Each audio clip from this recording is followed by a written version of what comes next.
Do you have a certain formula or rule of thumb that you use to hold a property as a rental versus flipping it?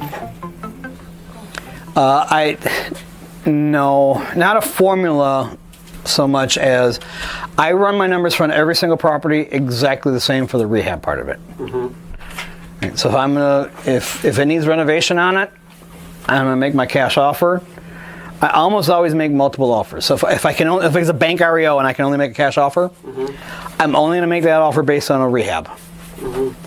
So my only goal is to rehab the property, and my only exit strategy is to sell it. Not to rent it out? Nope, I will not buy a property that I have to put a lot of money into or get a loan in my own name and hold on to it as a rental property. I'm only going to resell that property. Why is that? BRRRR is not that's the lazy man's way of doing things. That's the cheap way of getting in. It's for people who don't know what they're doing.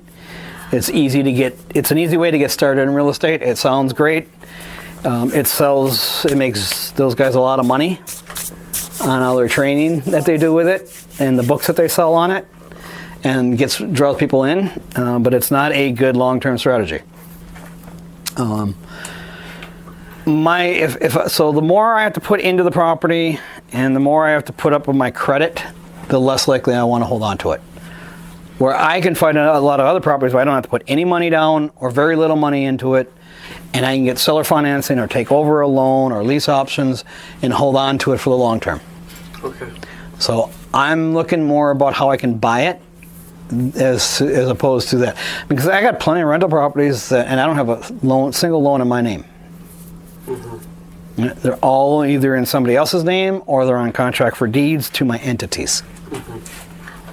Are they in trusts then, or just LLCs or what? Most of my stuff is in trust, yes.